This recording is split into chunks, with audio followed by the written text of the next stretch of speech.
Vitória ergueu a taça de vinho branco e um silêncio desconfortável desceu sobre a longa mesa. Eu estava sentada na ponta, como sempre, na cadeira mais distante da janela. Ao meu lado, meu neto Leon mantinha o queixo tenso, os olhos fixos no tampo de madeira clara que parecia ter saído direto de um catálogo de design. Do outro lado, Richard, meu filho, olhava para a esposa com aquela mistura de orgulho e nervosismo que eu conhecia tão bem. O perfume caro e o aroma das flores frescas, arranjadas pessoalmente por Vitória naquela tarde, preenchiam a sala toda. Tudo ali era branco e cinza, móveis modernos, pinturas abstratas nas paredes. Nenhuma fotografia de família, nenhum vestígio de memória, só aparência. Eu vestia meu melhor, meu vestido bege de domingo, mas sabia que nunca era o bastante para ela. Havia cerca de 20 pessoas ao redor da mesa, primos, tios, amigos próximos. Convidados para ouvir os detalhes finais do casamento. Vitória parecia uma atriz prestes a subir no palco, cabelo preso num coque baixo, vestido creme desenhado sob medida, postura impecável. Ela sorriu para cada um de nós antes de começar. Quero agradecer a presença de todos esta noite, disse com voz suave, porém firme. Leon e eu planejamos este dia por meses. Ele precisa ser perfeito. Absolutamente perfeito. Veio uma salva de palmas educada. Eu não bati palmas, segurei meu copo de água, sentindo o frescor do vidro contra as mãos. Leon também permaneceu em silêncio, notei pelo canto do olho. Vitória continuou. Tomamos decisões importantes sobre a cerimônia e a recepção. Foram escolhas difíceis, mas essenciais para manter a harmonia e a elegância do evento. Algo em seu tom me deixou em alerta, um sinal de que a parte crítica estava por vir. Na cerimônia, teremos apenas a família imediata dentro da igreja, pais, irmãos e os avós paternos de Leon. Aquilo soou como um golpe no estômago. Avós paternos. Ela repetiu, olhando diretamente para mim. Na recepção, todos estão convidados, claro. Foi como se algo se contraiu dentro de mim. Os avós maternos de Leon já tinham falecido há anos. Eu era a única avó viva e ela acabara de me excluir. Um murmúrio confuso se espalhou pela mesa. Minha prima Betty me lançou um olhar arregalado do outro lado. Richard baixou os olhos para o prato. Sempre um covarde. Vitória, disse alguém, creio que foi o Frank, primo do Richard, a Margaret é a avó. Ela deve estar na cerimônia. Ela retraiu os lábios num sorriso cortante, aquele mesmo sorriso gelado que nunca chegava aos olhos. Claro que a Margaret é importante para nós, repetiu Vitória num tom cortante, quase zombeteiro. A forma como pronunciava meu nome soava forçada, um escárnio disfarçado. Mas decidimos fazer uma cerimônia pequena, bem restrita. A Margaret ficará na recepção, onde poderá se divertir com os demais convidados. Vai ser mais confortável para ela, não concorda? A igreja tem degraus íngremes e, bem na idade dela, na minha idade. Aquelas palavras caíram sobre mim como pedras pesadas. Senti o calor subir pelo pescoço, inundar minhas bochechas. Quis responder, mas a garganta se fechou. Vitória deu um gole no vinho e prosseguiu.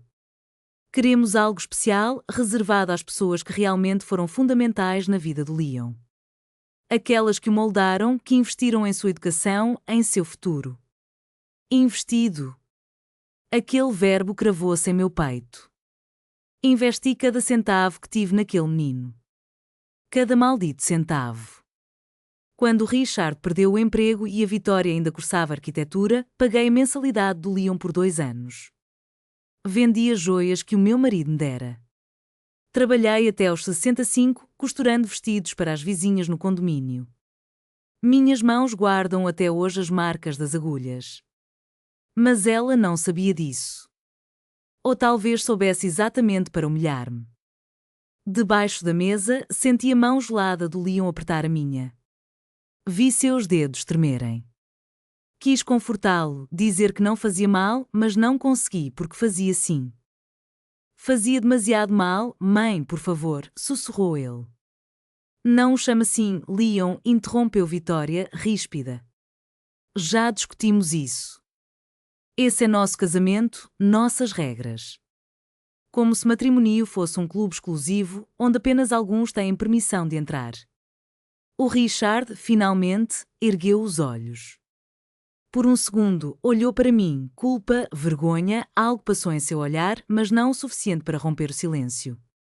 Ele voltou a encarar a taça, levou-a aos lábios, frio. Aquele menino que o embalara nos braços quando o pai dele morreu, que chorava à noite com saudade de um homem que mal conhecerá. Eu jurei a mim mesma que jamais o deixaria só, que eu seria suficiente. E ali estava ele, um homem incapaz de me defender diante da mulher que escolheu para amar. Foi então que levantei a voz, mais do que pretendia. Isto é um desrespeito. Minha cadeira rangia contra o assoalho de madeira. A Margaret criou Richard sozinha, trabalhou até cair de cansaço para lhe dar tudo. Betty, por favor. Richard interveio, sem me olhar nos olhos. Não é sua praxe interferir. Ri amargamente. E qual seria, Richard? Ficar calado enquanto sua esposa humilha sua mãe? O ar ficou pesado. Sussurros desconfortáveis se espalharam pela mesa. Uns tentaram mudar de assunto, outros se levantaram alegando que iriam ao banheiro. Vitória manteve o sorriso gelado, mas os nós dos dedos brancos denunciavam a tensão. Lágrimas ameaçavam cair dos meus olhos, mas jurei a mim mesma que não as deixaria escapar. Não diante dela. Eu me recusei a lhe dar esse prazer. Leon levantou-se de um salto, tirou o celular do bolso e ergueu-o diante de todos na sala. Havia algo em seu rosto, um misto de fúria contida e determinação gélida. Tem gente aqui que precisa saber de uma coisa, disse ele, com a voz clara e gelada. Uma coisa que venho guardando há semanas porque achei que estava enganado.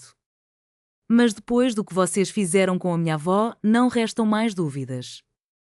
Vitória estremeceu.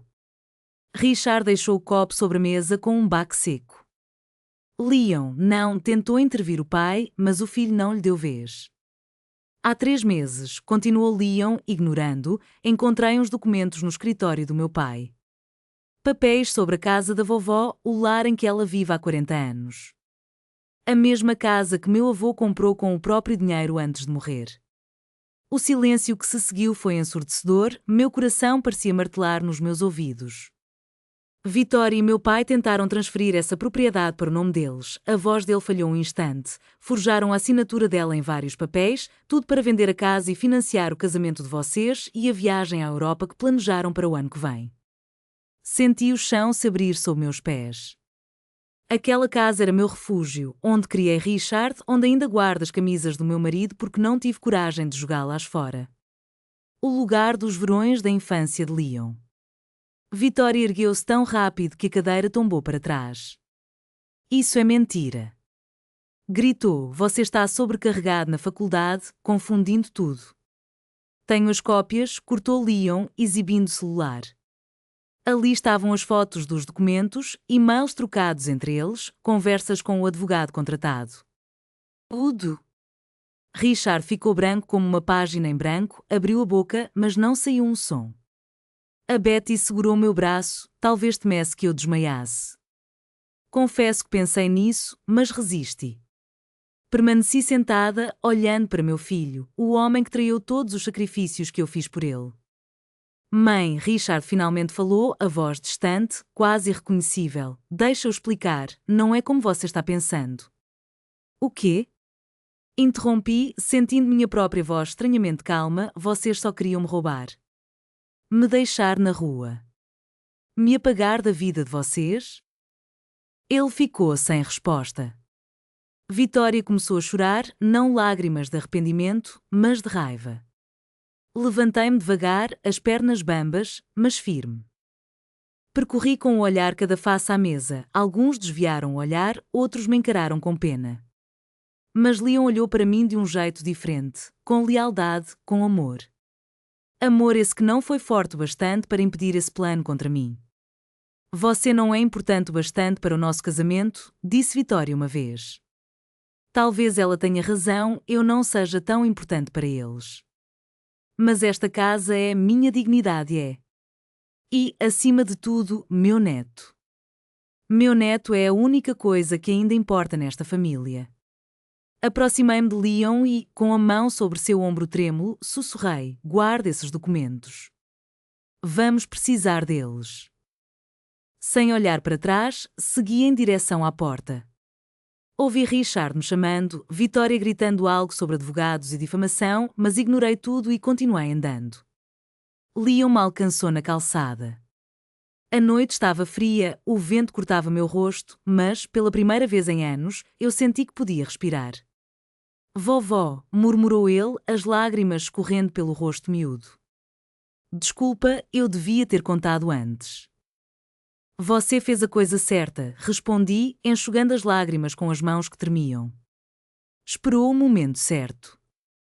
Ele me abraçou com força e, naquele instante, fechei os olhos e deixei o peso de tudo que acontecera desabar sobre mim como uma onda avassaladora.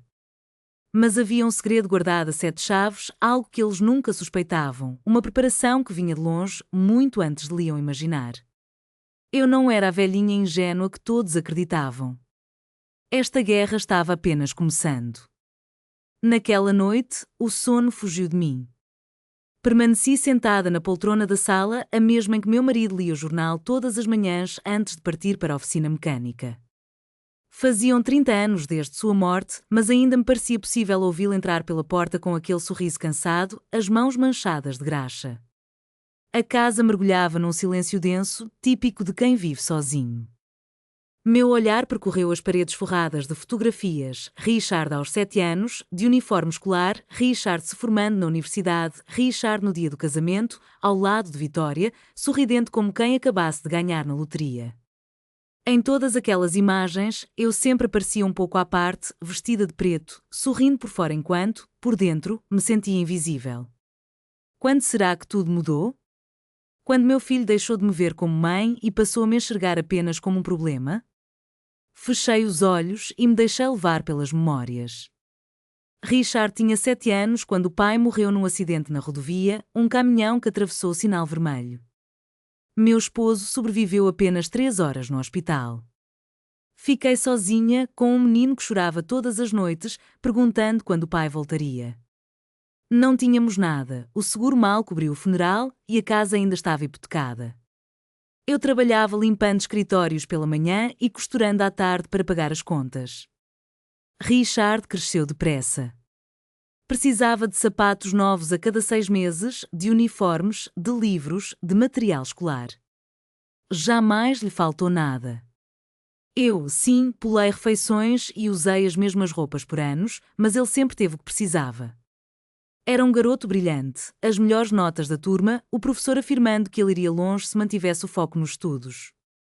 Apeguei-me a essa esperança como a um oxigênio indispensável. Quando chegou a hora de escolher a faculdade, não tínhamos condições de pagar a mensalidade. Richard sonhava cursar administração de empresas numa universidade particular. Ele sempre dizia que era caro, muito caro. Mas Richard havia conquistado uma bolsa parcial por mérito e só nos faltava cobrir o resto. Então vendi as joias da minha mãe, um colar de ouro que pertencia à minha avó e os brincos de pérola que meu marido me dera no nosso 10º aniversário. Não valiam muito, mas bastaram para o primeiro semestre. Nos semestres seguintes, fiz turnos duplos de costura, abrindo mão das missas de domingo. Eram as únicas manhãs em que consegui atender clientes que pagavam melhor. Richard formou-se com honras e conseguiu um emprego em uma grande firma da cidade. Ele ganhava bem e disse que, dali em diante, cuidaria de tudo. Você merece descansar, repetia. Por um tempo, foi exatamente assim. O depósito chegava todo mês, não era muito, mas dava para as contas, a comida e os remédios. Até o dia em que ele apresentou Vitória. Ela era completamente diferente das namoradas de Richard até então. Filha de um arquiteto e de uma médica, vinda de uma família abastada, morava numa casa elegante com jardim e piscina, estudara em colégios particulares, falava francês fluentemente e já havia viajado 2 vezes à Europa. Na primeira vez em que a trouxe para casa, percebi o olhar dela avaliando cada detalhe, as paredes descascadas, os móveis antigos, as cortinas desbotadas pelo sol. Sorriu com educação, mas havia ali um traço de reprovação que me incomodou. Logo, as visitas de Richard ficaram raras e breves. Atrasei por causa de uma reunião, dizia, sempre com pressa. Os depósitos começaram a atrasar 1 semana, 2 semanas. Até que ele anunciou o casamento. Jurei que ficaria feliz por ele. Talvez Vitória preenchesse algo em Richard que eu nunca pudera. O casamento foi esplendoroso, igreja no centro da cidade, flores brancas por todo lado, banquete para 200 pessoas. Sentei-me na terceira fila, lá é lugar de convidada, explicou Vitória, e Richard nada disse. Vesti meu melhor vestido, o cinza que usara na formatura dele. Ela apareceu num branco cujo preço equivalia ao meu salário anual. Parecia uma princesa dos contos que eu lia para Richard quando criança. Depois do casamento, as visitas cessaram de vez. Richard tinha seu próprio lar, sua própria família. Quis acreditar que era algo natural, mas senti-o vazio. 2 anos depois, recebi a ligação do hospital. Meu neto acabara de nascer. Meu coração disparou. Ser avó. Pensei que, talvez, isso trouxesse Richard de volta, que ele enfim reconheceria todos os sacrifícios que fiz por ele. Levei meu presente ao hospital embrulhado em um papel colorido, um pequeno cobertor que eu vinha tricotando havia semanas. Era azul claro, salpicado por patinhos amarelos, e cada ponto carregava todo o meu carinho. Entrei no quarto. Vitória jazia na cama, pálida, mas com um brilho que só uma mãe recente tem. Richard estava ao lado dela, fitando o bebê com um olhar que eu nunca vira antes, por amor, admirado. Quando me aproximei, ele ergueu a cabeça e sorriu. Mãe, olha. É o Leon. Leon Richard Marques. Havia nomeado o filho em homenagem ao meu falecido marido. As lágrimas me invadiram os olhos. Peguei aquele ser tão miúdo nos meus braços e soube, ali mesmo, que o amaria com cada fibra do meu ser. Nos primeiros anos, eles precisaram de mim. Vitória voltou ao trabalho quase imediatamente após o parto. Sua carreira era essencial, dizia ela, impossível deixá-la de lado por ser mãe. Então, fui eu quem cuidou do Leon. Todo dia de manhã eu chegava à casa deles, dava-lhe o café, lavava-o, brincava, embalava ao sono. Richard me pagava $50 por semana. Não contei a ele que não precisava daquele dinheiro, que cuidaria de meu neto de graça, pois cada segundo ao lado dele era um presente. Foi em minha casa que o Leon falou suas primeiras palavras. Neste mesmo sofá que hoje me abriga, ele trotou os primeiros passos, segurando o braço desta poltrona. Quando pesadelos o acordavam, chamava por mim, não pela mãe. Quando ficava doente, só eu podia confortá-lo. Vitória tolerava a minha presença e, convenhamos, era cómodo ter uma babá gratuita. Ainda assim, havia tensão no ar. Era notória a carranca dela cada vez que Leon mencionava as bolachas que assávamos, as histórias que eu contava, as velhas canções que ensinava. Margaret, não dê tantos doces, vai deixá-lo doente. Margaret, essas roupinhas não são da marca que costumamos usar. Margaret, por favor, não cante aquelas músicas antigas, são deprimentes. Eu sorria, assentia, calava. Tinha medo de reclamar. Tinha medo de que, se ousasse protestar, tirassem o Leon de mim. Meu neto era meu refúgio, minha razão de viver. Quando ele completou 6 anos, Vitória anunciou que não me precisariam mais. Haviam contratado uma babá profissional, jovem, com certificados, referências, falava francês com o menino, ensinava coisas modernas. Richard ligou para mim, sem coragem de olhar meu rosto. Mãe, precisamos fazer algumas mudanças. O Leon está crescendo e merece outro tipo de cuidado. Mas você ainda pode visitá-lo quando quiser. Quando quiser, dizia ela, como se eu fosse uma visitante ocasional pedindo licença. As visitas viraram hora marcada, ele ligava antes, perguntava se aquele era um bom momento.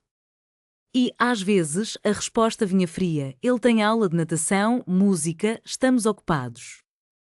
Eu esperava. Sempre esperava. Por um tempo, ele continuou vindo aos meus finais de semana. Mas, à medida que fez amigos, entrou no time de futebol, nos clubes, até essas idas se tornaram raras. Era natural, eu sabia, parte do crescimento.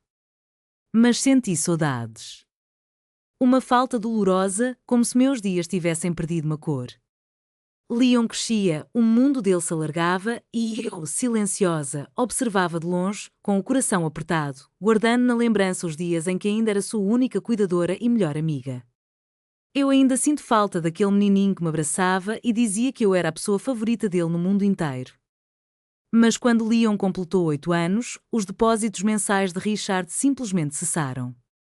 Ele disse que eu não precisava mais deles, que tinha minha pensão, que a casa já estava quitada e, tecnicamente, ele estava certo. Eu não precisava daquele dinheiro para sobreviver, mas doeu profundamente.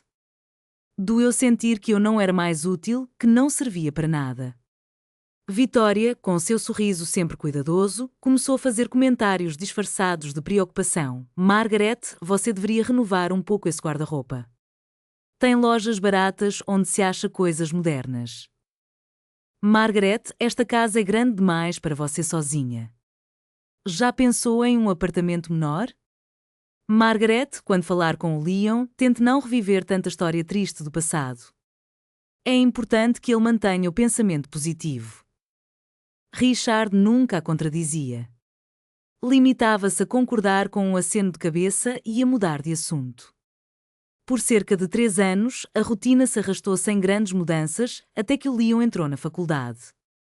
Ele passou a me visitar com mais frequência, contava das aulas, dos amigos, das paixões da juventude. Eu me sentia viva outra vez, importante para alguém. Mas Vitória percebeu e se irritou.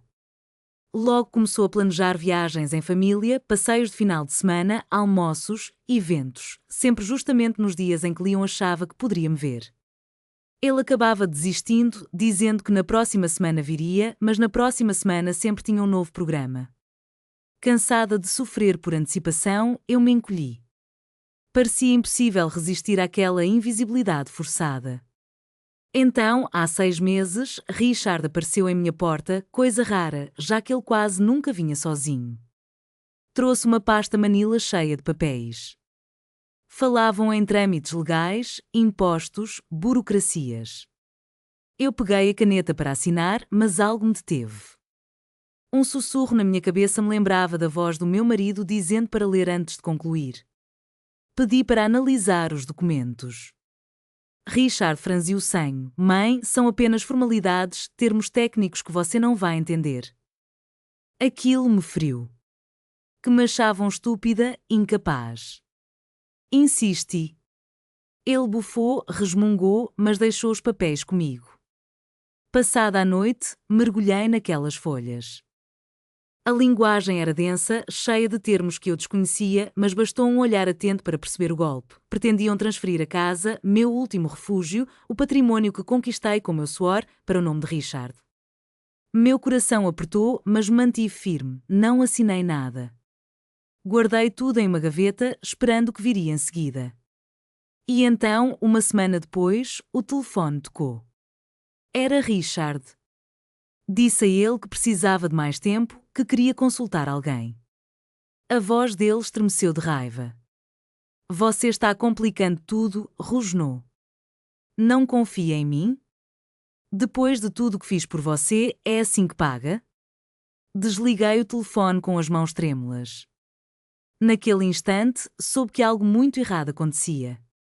Meu filho, o menino a quem dediquei a vida inteira, estava tentando tirar de mim o único bem que eu tinha.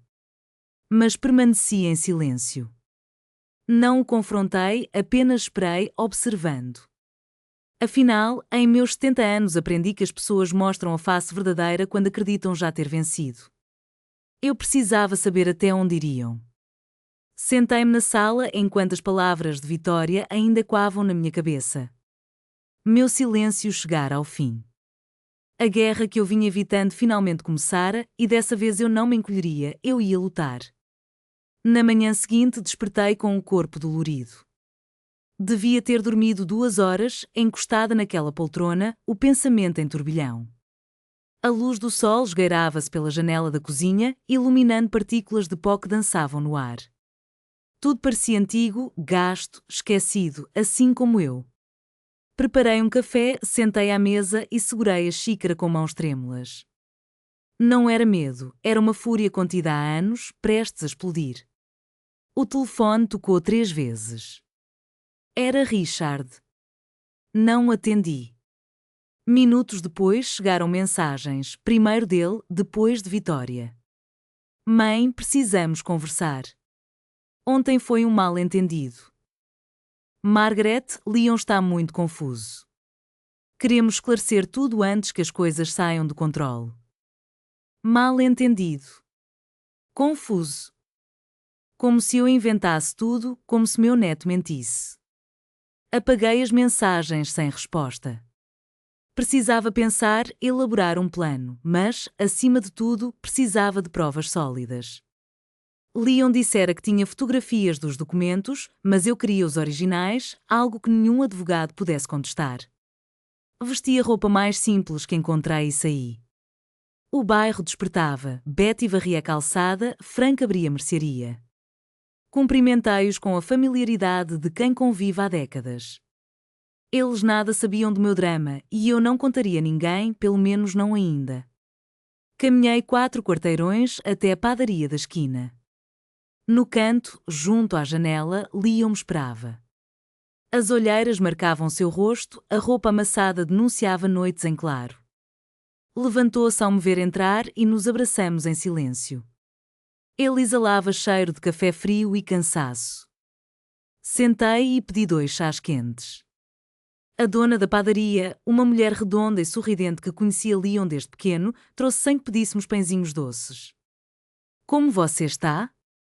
Perguntei em voz baixa. Ele balançou a cabeça e, com o olhar perdido, murmurou. Vovó devia ter contado antes. Muito antes. Mas eu tinha medo de que você não acreditasse em mim. Pior ainda, ele arguiu, isso poderia nos machucar tanto que eu nem saberia o que fazer. Conte-me tudo, pedi, apertando o olhar. Leon tirou o celular do bolso e pousou sobre a mesa.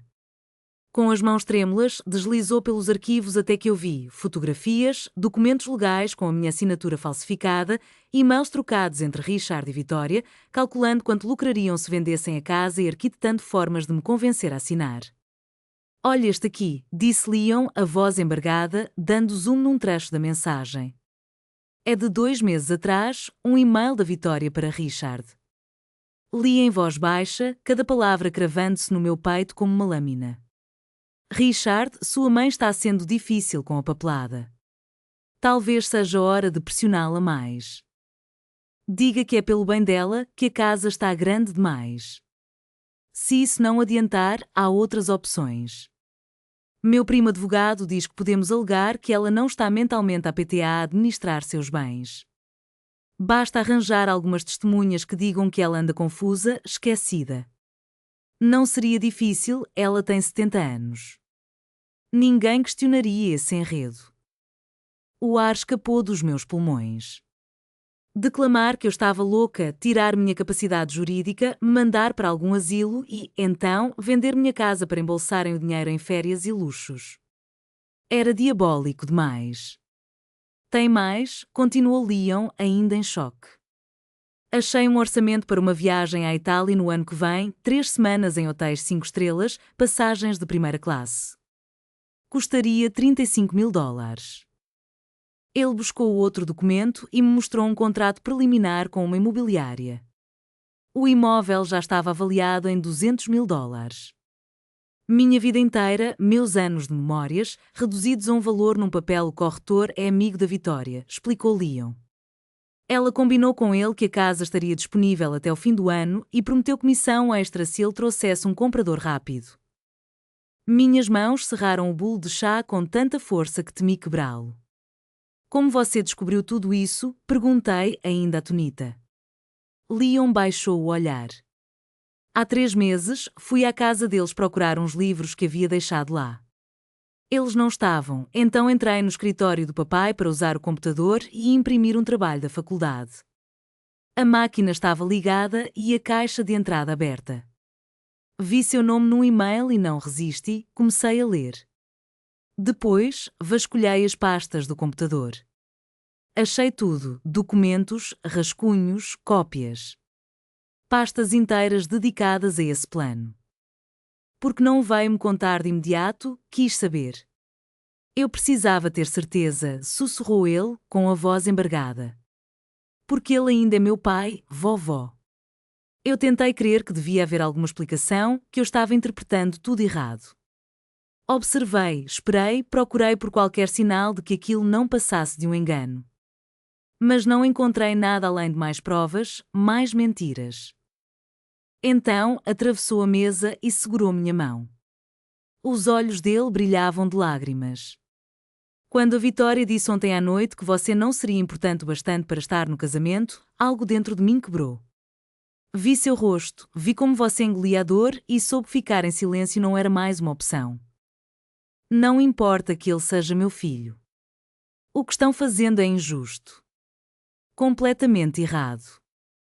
Abracei-o do outro lado da mesa, sentindo o jovem que antes só pensava em estudos e diversão agora carregando o peso de uma traição em família. Você tem cópias de tudo isso? Perguntei quando enfim nos afastamos levemente. Sim, respondeu ele, com o olhar cansado. Tem pendrive no meu apartamento, outro no meu armário da universidade e tudo está salvo numa nuvem privada. Suspirei aliviada. Muito bem. Isso já é um começo. Por um instante ficamos em silêncio. A padaria ao nosso redor pulsava vida, pedidos de café, crianças rindo, o mundo seguindo como se nada acontecesse. Mas para nós, ali, cada segundo era tenso. Vovó, o que vamos fazer? Leon quebrou o silêncio, finalmente. Encarei aqueles olhos que, quando criança, me olhavam cheios de confiança, esperando que eu tivesse todas as respostas. Agora eram olhos marcados pela angústia. Vamos precisar de ajuda, murmurei. Ajuda jurídica. Alguém que entenda de leis, de contratos, de tudo isso. Tem um professor no meu curso, sugeriu ele. Ele ensina direito civil, parece ser muito bom. Posso perguntar a ele se conhece alguém. Balancei a cabeça, inequívoca. Não. Preciso de alguém que já confie em mim. De alguém do meu passado. E, de repente, o nome surgiu na minha mente depois de anos adormecido, Arthur Vance. Ele morou ao lado de casa quando seu pai, meu marido, ainda estava vivo. Naquela época, Arthur era um advogado promissor em um escritório no centro. A esposa dele morreu de câncer quando a filha tinha apenas 5 anos. Era tanta dedicação ao trabalho que ele mal tinha tempo de cuidar da menina. Eu me ofereci para ajudar. Durante 3 anos fui quem preparava o almoço, ajudava nos deveres de casa, levava e buscava na escola quando Arthur não podia.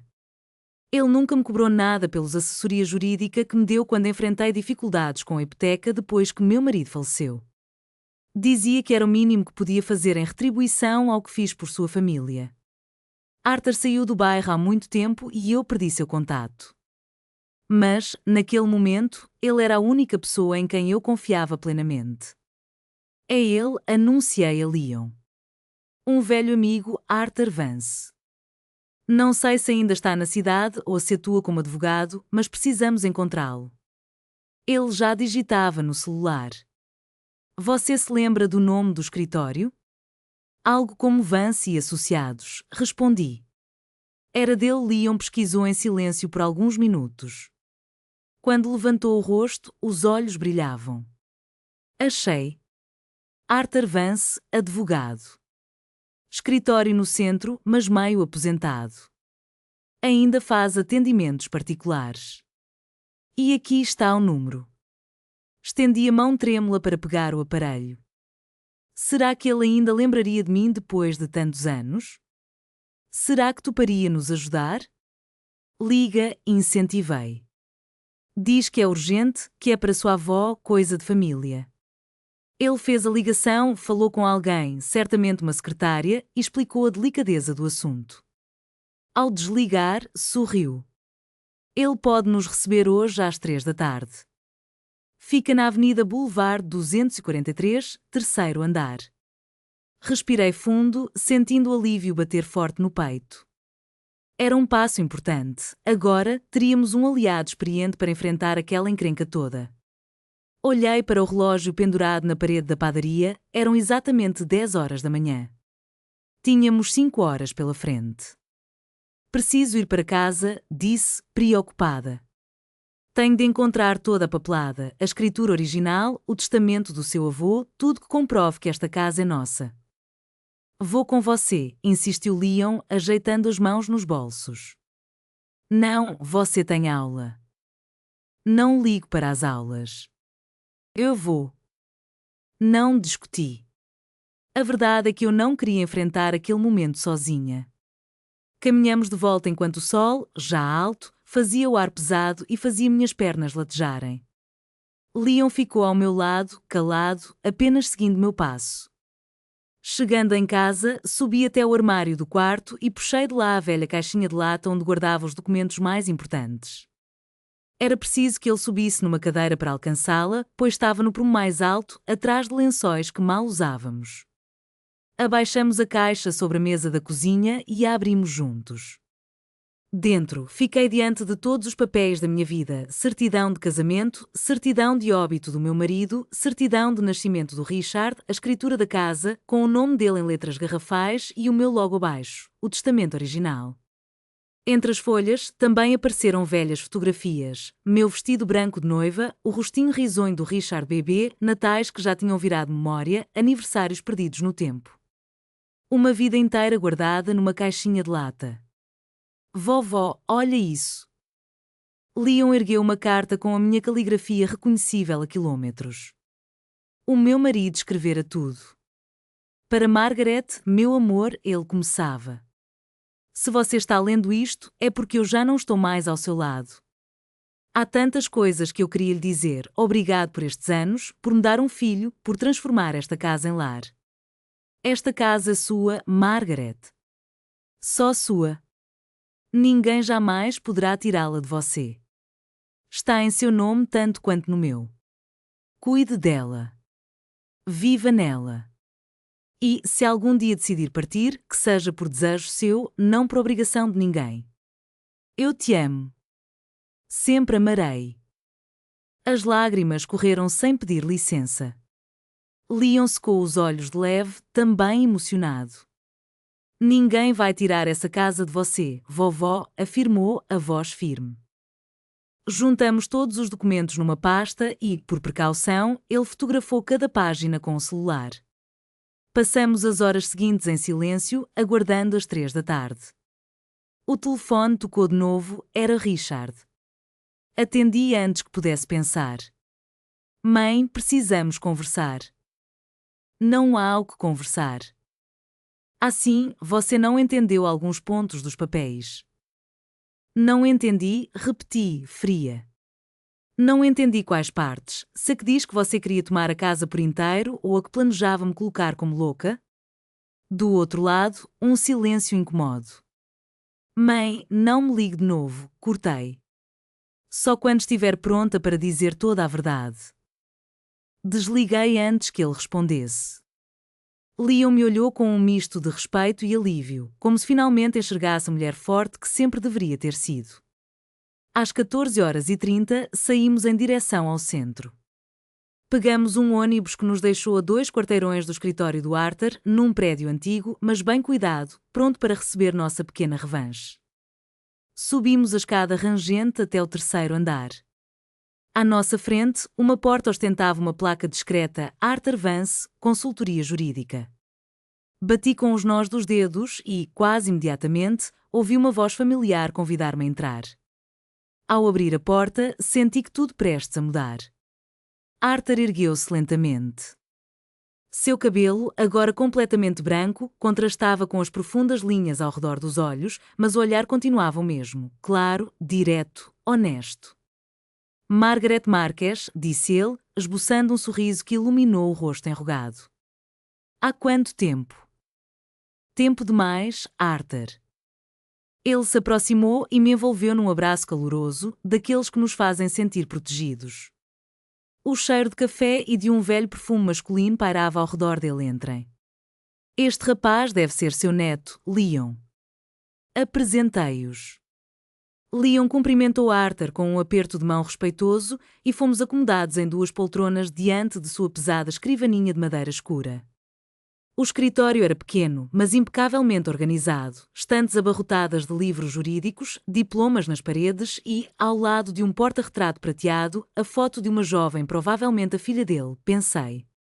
Já não era mais a menininha que eu cuidava. Arthur ofereceu café e chá, mas respondi que não tínhamos tempo. Precisávamos de ajuda imediatamente. Ele se sentou, entrelaçou os dedos sobre a mesa e fitou-me com atenção. Sua ligação me deixou preocupado. Leon me contou que era urgente. Digam o que está acontecendo. Expliquei, sem poupar detalhes, desde as primeiras mudanças em Richard depois que conheceu Vitória, até a humilhação naquela noite no jantar, passando pelos documentos que Leon descobrira. Falei por quase 20 minutos e sentir o peso de tudo saindo pela minha voz esgotou-me. Leon, então, mostrou as fotos dos papéis no celular.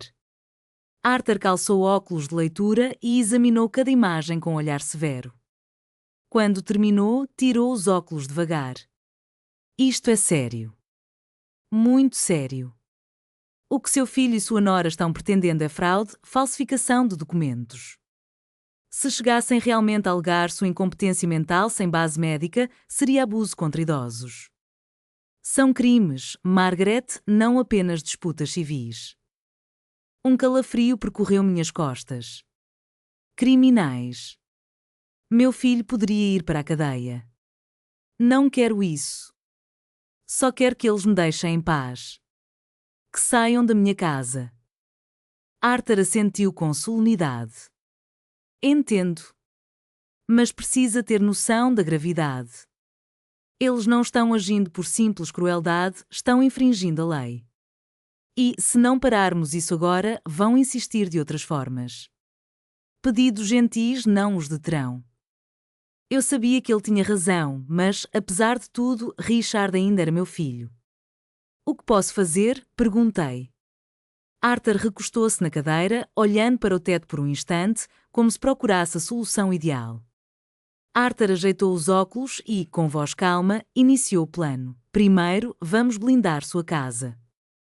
Ele pegou um bloco de notas e foi rabiscando ideias. Redigirei uma declaração juramentada afirmando que você jamais autorizou qualquer transferência de propriedade. Ao mesmo tempo, avisarei todos os cartórios. Qualquer documento assinado pelo seu nome nos últimos 6 meses será tratado como suspeito até que se prove o contrário. Isso vai travar qualquer venda ou alteração imediatamente. Leon, sentado ao lado de Margaret, franziu o senho e perguntou: quanto tempo leva? Posso ter tudo pronto até amanhã de manhã. Tenho contatos nos cartórios e eles vão agilizar se eu explicar direitinho. E depois, soltei, ansiosa por saber o próximo passo. Segundo, precisamos documentar tudo. As fotos que o Leon já tirou são boas, mas precisamos de mais provas, acesso aos e-mails originais e, se possível, aos documentos em papel. Arthur fitou o neto. Você consegue? Leon mordeu o lábio. Posso tentar, ainda tenho as chaves da casa deles. Eles não sabem. Mas se descobrirem, é arriscado. Arthur balançou a cabeça. Entendo o risco e não quero colocá-lo em perigo. Mas se der certo, será muito útil. Caso contrário, as fotos que você já tem podem bastar. O brilho nos olhos de Leon deixou claro que não hesitaria. Eu faço. Hoje à noite, quando eles estiverem dormindo. Não comecei a protestar, mas fui interrompida por ele. Vovó, preciso fazer isso por você. Pelo vovô que eu nunca conheci, mas cuja casa eles querem roubar. Arthur ergueu um dedo em sinal de alerta. Se for, seja rápido. Entre, pegue o que for necessário e saia sem ser visto. Se algo der errado, vá embora na hora. Entendido? Leon assentiu, determinado. Terceiro ponto, continuou Arthur, agora segurando uma caneta com firmeza. Precisamos pensar no futuro. Margaret já considerou fazer um novo testamento? Um documento que defina claramente o destino dos seus bens quando você não estiver mais aqui. Eu já tenho um testamento da época em que tudo ficava para Richard. Minha voz soou fraca. Justamente por isso, precisamos de um novo e com urgência. Diante do que está acontecendo, eu sugeriria até dividir o patrimônio de forma que proteja seus interesses. A ideia de deserdar Richard doeu no meu peito, mas fazia todo o sentido. Se algo me acontecesse, tudo acabaria nas mãos de quem quer me arrancar de casa. Arthur ofereceu-se: posso redigir outro testamento sem custo. Considero um agradecimento pelos anos em que cuidou da minha filha. As lágrimas ameaçaram escapar, mas respirei fundo para manter a clareza. Então Arthur baixou o tom, ficando ainda mais sério. Há uma quarta medida: considerar tornar isso público. Muito público. Como assim? Perguntei, confusa. Seu neto vai se casar em 2 semanas, certo? Sim. Pois bem, ele era meu neto também. Depois de ontem, não sei se a cerimônia vai acontecer. Arthur sorriu com convicção. Vai sim. Pessoas como sua nora não cancelam festas caras. Ela investiu muito emocional e socialmente. Vai adiante. Ficamos em silêncio por um instante, absorvendo cada palavra. A teia de produções, documentos e estratégias jurídicas começava a se formar bem diante de nós, e eu senti, pela primeira vez em dias, que talvez houvesse uma real chance de vencer essa batalha. Ela provavelmente seguirá em frente, fingindo que nada aconteceu. E o que o casamento tem a ver com isso? Arthur perguntou, inclinando-se para frente, os olhos faiscando de determinação. Margaret, esses documentos que o Leon encontrou são explosivos, disse ele num sussurro carregado de tensão. Mas levá-los ao tribunal pode levar meses, às vezes anos. Os advogados do seu filho vão adiar, recorrer, complicar tudo. Enquanto isso, eles continuarão tentando tirar a casa de você. Eu prendi o fôlego. Arthur continuou, a voz firme. Então usamos a arma mais poderosa que existe, a vergonha pública, a pressão social. Imagina a cena, o casamento a todo vapor, Vitória radiante no altar, todos os amigos importantes presentes, a família, os colegas de trabalho do seu filho. E, no auge da festa, a verdade exposta. Não num tribunal, onde ninguém realmente vê, mas diante de toda a plateia que eles querem impressionar. Leon endireitou-se na cadeira, os olhos arregalados. Como o que fiz ontem à noite, mas multiplicado por 100. Exatamente, confirmou Arthur. Mas desta vez bem organizado, planejado, com provas irrefutáveis. Não apenas para humilhá-los, mas para garantir que jamais ousem repetir uma traquinagem dessas. Porque depois todo mundo vai saber e ninguém vai querer ser cúmplice. Uma mistura de pavor e excitação percorreu meu corpo. Uma parte de mim desejava fugir dali, desaparecer para sempre, entregar tudo e buscar refúgio onde ninguém mais pudesse me ferir. Mas outra parte, adormecida há tempo demais, ansiava por justiça. Eu queria ver o rosto de Richard quando seus amigos soubessem da verdade. Queria que Vitória sentisse, mesmo que um pouquinho, da dor que me infligira. Como vamos fazer isso? Sussurrei, quase num gemido. Arthur sorriu, um sorriso triste, mas resoluto. Vou acertar os detalhes depois, mas a ideia básica é simples. Documentamos tudo, preparamos uma apresentação cristalina dos fatos e, no momento exato, revelamos. Pode ser durante os discursos ou antes, depende de como nossa prova esteja sólida. E todos os convidados precisam enxergar, acrescentou Leon. Não basta ouvir, têm de ver para acreditar. Por isso esses documentos originais são cruciais, afirmou Arthur. Projetamos cada página, exibimos os e-mails, comparamos as assinaturas forjadas às suas reais, mostramos tudo. E se Richard simplesmente fugir? Desaparecer e nunca mais sermos perturbados? Perguntei, temendo o pior. É uma possibilidade, admitiu Arthur. Mas, francamente, Margaret, se esse é o tipo de reação dele, você realmente quer alguém assim na sua vida? Um filho que rouba a própria mãe e depois some quando é descoberto não é filho. É um estranho que compartilha seu sangue. As palavras soaram duras, mas cheias de verdade. Passamos a hora seguinte planejando. Arthur anotava cada detalhe, riscando pontos da lista imaginária. Leon prometeu-me entregar os documentos ainda naquela noite. Arthur cuidaria das medidas legais primeira hora amanhã. E eu? Eu teria que ficar longe de Richard e Vitória até o grande dia. Não atenda às ligações. Não se encontre com eles. Não dê qualquer pista de que algo está sendo tramado. Eles precisam acreditar que você desistiu, que foi intimidada. Posso fazer isso, disse com firmeza. Afinal, anos de invisibilidade me ensinaram exatamente como passar despercebida. Quando nos levantamos para sair, Arthur segurou minhas mãos com firmeza e olhou-me nos olhos. Margaret, preciso que você entenda uma coisa. O que você está prestes a fazer exige coragem. Muita coragem. Você vai enfrentar o seu próprio filho e vai doer, talvez mais do que já dói agora. Mas é a coisa certa a fazer. E eu estarei ao seu lado em cada passo, tudo bem?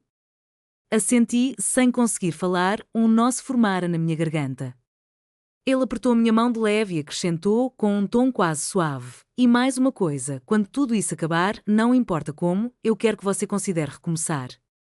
Não necessariamente mudar de cidade ou virar sua vida de pernas para o ar, mas começar a viver para você mesma, não para seu filho, não para seu neto. Para você, Margaret. Quando foi a última vez que você fez algo só porque quis? Não consegui responder. Eu simplesmente não lembrava. Talvez, pensando bem, eu nunca tivesse feito nada só por mim. Saímos do escritório já com o céu tingido de laranja e rosa. Leon e eu caminhamos em silêncio por um bom tempo até que ele quebrou o gelo. Você tem certeza disso, vovó? Não, confessei, com um fio de voz. Estou apavorada. Mas vou fazer do mesmo jeito. Ele puxou meu braço como quem oferece um escudo. Então faremos isso juntos. Mais tarde, depois que Leon saiu em busca dos documentos, fiquei sozinha em casa. Tirei de uma caixa de metal uma foto antiga. Richard devia ter uns 5 anos, sorrindo com aquele espacinho de dente que ainda não havia nascido. Eu o abraçava por trás e meus olhos se encheram de perguntas. Tentei achar naquela criança o homem que ele se tornara, quis entender em que momento o perdi. Mas não havia resposta ali. Guardei a foto com cuidado. Arthur estava certo, eu precisava começar a viver por mim mesma, e isso significava aceitar o homem que Richard era agora, com todas as escolhas e consequências. Leon chegou depois das 2 da manhã, pálido e trêmulo, com uma pasta grossa debaixo do braço e um pendrive na mão. Desabou no sofá da sala, como se as pernas não o sustentassem mais. Consegui, falou, a voz falhando. Peguei tudo. Fiz um chá bem quente e esperei que ele se recompusesse. Suas mãos tremiam tanto que segurou a xícara com as duas. Conta tudo, eu pedi, sentando ao lado dele. Ele tomou um gole e, já um pouco mais firme, começou, esperei até meia-noite. As luzes no quarto deles se apagaram às 11h30, então esperei mais meia hora para ter certeza. Entrei pela porta dos fundos, aquela que eles me deram quando ainda confiavam em mim, subindo as escadas devagar, evitando o 3º degrau que range. Fui direto ao escritório do seu pai. A porta estava fechada, mas não trancada.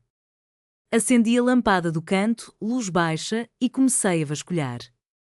Ele fez uma pausa, ergueu a xícara. Aí ouvi passos. Olhei para a porta e foi Vitória quem apareceu a caminho do banheiro. Esperei 5 minutos depois que a cuidadora voltou para o quarto. Meu coração disparava tanto que eu achava que eles iriam ouvir meus batimentos.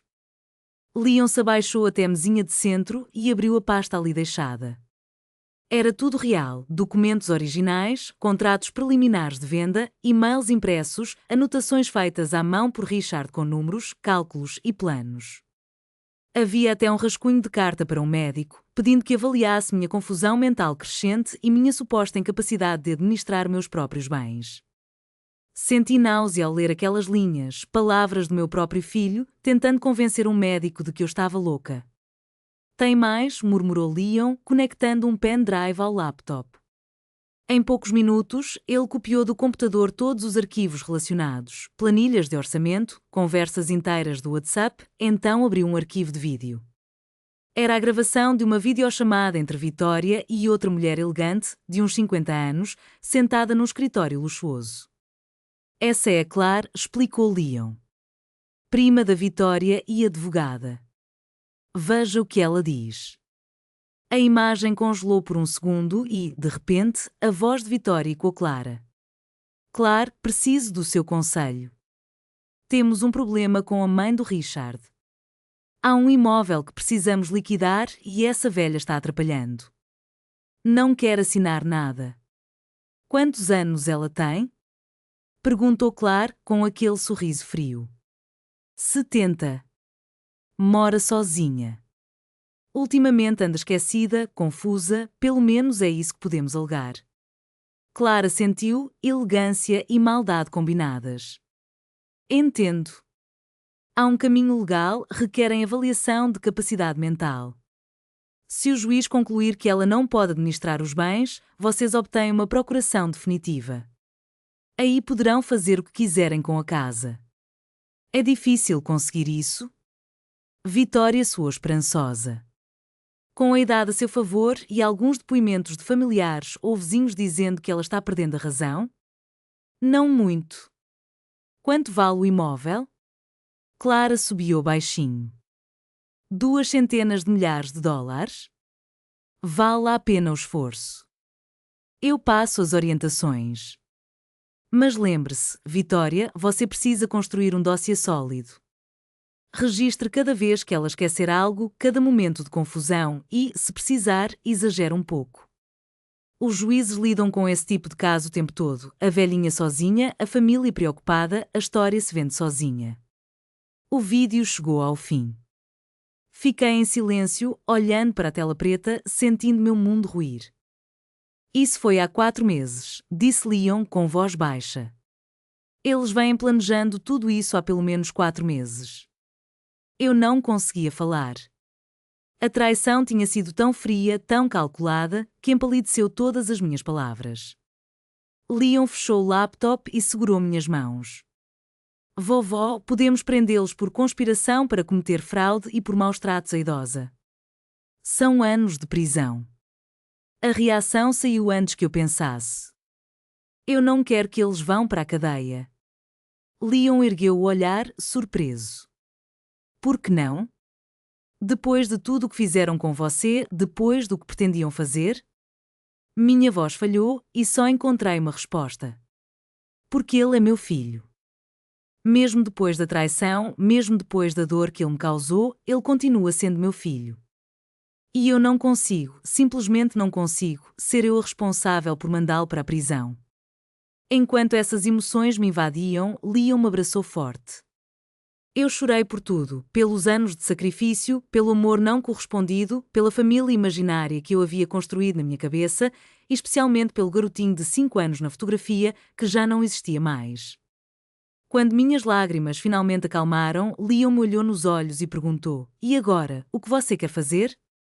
"Quero que isso tudo pare", respondi, enxugando o rosto. "Quero minha paz de volta. Quero que todo mundo saiba a verdade, mas não quero destruir as pessoas de vez." No casamento, sugeriu Leon. Como Arthur disse, a gente revela tudo lá, na frente de todo mundo. Humilha eles tão profundamente que jamais cogitarão algo parecido de novo. Mas sem polícia, pelo menos, por enquanto. Assenti. Precisávamos mostrar que tínhamos provas, que sabíamos de cada detalhe e avisá-los de que, se chegassem perto de mim ou da minha casa outra vez, recorreríamos às autoridades. Era arriscado, Leon alertou. Eles poderiam fugir, contratar advogados melhores ou tentar alguma retaliação. Eu sabia disso, mas era esse o meu desejo. Ficamos a noite inteira traçando o plano. Leon digitava listas e mais listas no laptop enquanto eu preparava xícaras de café atrás de xícaras de café para manter o cansaço à distância. Quando o sol começou a nascer, tínhamos um roteiro sólido, mesmo que não perfeito. Arthur prosseguiria com as medidas legais para proteger a minha casa, isso era inegociável. 2. Leon montaria uma apresentação clara e cronológica com todas as provas, documentos escaneados, e-mails, o vídeo da Claire, tudo para ser incontestável. 3. Precisávamos garantir acesso ao sistema de áudio e vídeo do casamento. Leon investigaria quem era o responsável técnico e acharia um jeito de fazer nossa apresentação rodar no momento exato. 4. Eu manteria a aparência de alguém derrotada. Se Richard ou Vitória ligassem, eu soaria exausta, disposta a ceder, eles tinham que acreditar que ganharam. 5. No dia do casamento, eu iria não como convidada de honra, como eles haviam determinado, mas como testemunha, a mulher que estava prestes a recuperar sua dignidade. Por volta das 7 da manhã, Leon se acomodou para dormir algumas horas antes de ir para a universidade. Eu fiquei ali, sozinha, encarando a bagunça de papéis sobre a mesa, revendo cada ponto do nosso combinado. Às 9 em ponto, o telefone tocou. Era Richard. Quando atendi, a voz dele soou aliviada. Mãe, obrigado por atender. Precisamos conversar. Estou cansada, Richard, falei sem esforço algum, aquela exaustão era real, eu sei. Desculpe, mãe. Sinto muito. Esse lance do casamento foi um mal-entendido. A Vitória estava estressada, disse coisas que não pensava. Leon, que tinha voltado minutos antes, escutou no viva voz. Interveio, você queria pegar a casa dela. Houve um silêncio pesado. Então Richard murmurou, surpreso, mãe? Leon está confuso. Ele achou uns papéis antigos, documentos de quando estávamos vendo opções para te ajudar. O que faríamos agora? Pensei, as cartas já estavam na mesa, esperando para serem reveladas. E o casamento, nosso palco, se aproximava. Nada era definitivo, nada realmente grave. Eles só queriam ter certeza de que eu estava bem. A mentira escorregou tão fácil pelos lábios dele, tão suave, tão convincente. Se eu não tivesse visto todas aquelas provas com meus próprios olhos, talvez até acreditasse. Mas não era hora de discutir. Balancei a cabeça e disse apenas, tudo bem, mas mãe, o casamento é daqui a 2 semanas. Vitória e eu conversamos e decidimos que queríamos você na cerimônia inteira, deixou escapar a voz dele, quase implorando. Dizer que foi um erro de excluir, um erro terrível. Por favor, venha, pediram como se eu fosse peça-chave para manter a imagem de família feliz diante dos convidados, sem escândalos, sem problemas. Vou pensar a respeito, respondi, desligando antes que ele continuasse com aquele tom meloso. Minhas mãos tremiam por dentro. Fingir normalidade era mais difícil do que eu imaginava. Queria gritar, contar que tinha visto cada documento sigiloso, cada e-mail maldoso, cada plano sujo contra mim. Mas não podia, ainda não. Ao meio-dia, Arthur apareceu à minha porta com uma pasta cheia de papéis. Está resolvido, anunciou. Peguei o ofício hoje de manhã. Sua casa está protegida por um registro que impede qualquer venda ou transferência, qualquer tentativa será barrada imediatamente e comunicada às autoridades. Perguntei quanto tempo aquilo duraria. Até você revogar, por tempo indeterminado. Ele ainda tinha um último ato, o Novo Testamento. Me entregou a minuta e pediu que eu lesse com calma. O documento era claro, quando eu morresse, a casa ficaria para o Leon. Richard não receberia nada do imóvel, apenas $5.000, uma despedida simbólica. Assenti sem hesitar. Está bem? Chamei Betty e Frank como testemunhas, eles apareceram sem fazer perguntas, só curiosidade nos olhos. Assinamos tudo e Arthur guardou o testamento original em seu cofre. Agora, continuou com um brilho nos olhos, vamos falar do casamento. Leon mandou as evidências essa manhã, fotos, e-mails, gravações, um trabalho impecável. Era a base perfeita para uma apresentação devastadora. Passamos a tarde montando cada slide. Arthur tinha contato com o técnico de áudio e vídeo que a Vitória contratou para a festa. Por $500, o cara nos daria acesso total ao sistema. Planejamos surpreender todo mundo nas telas gigantes que ela alugou para exibir fotos do casal. O momento ideal? Os discursos, primeiro o pai da noiva, depois o padrinho, então alguns amigos. Todo mundo sentado, prestando atenção. Seria ali que projetaríamos a verdade. E se desligarem as telas? O técnico vai bloquear os controles, garantiu Arthur. Quando a apresentação começar, ninguém vai conseguir interromper até o fim. Quanto tempo dura? 10 minutos exatos. E foi assim que, armados com a verdade e prontos para expô-la em plena festa, me preparei para o dia em que a realidade finalmente deixaria de ser silenciada. 10 minutos seriam suficientes para derrubar de vez a ilusão que Richard e Vitória haviam cuidadosamente construído. 10 minutos para escancarar ao mundo quem eles realmente eram. Senti um nó no estômago, um frio na espinha e um pânico quase paralisante. Mas, ao mesmo tempo, uma sensação que não experimentava há anos brotou em meu peito: poder. A semana que se seguiu foi estranhamente calma.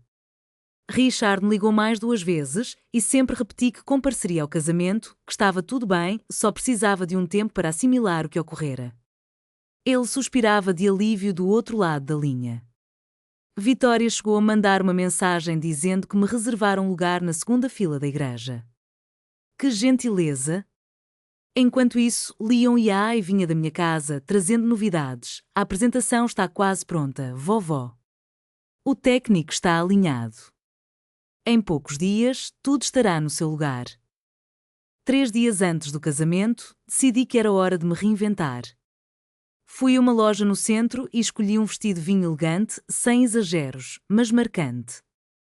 Comprei sapatos novos e marquei horário no salão de beleza.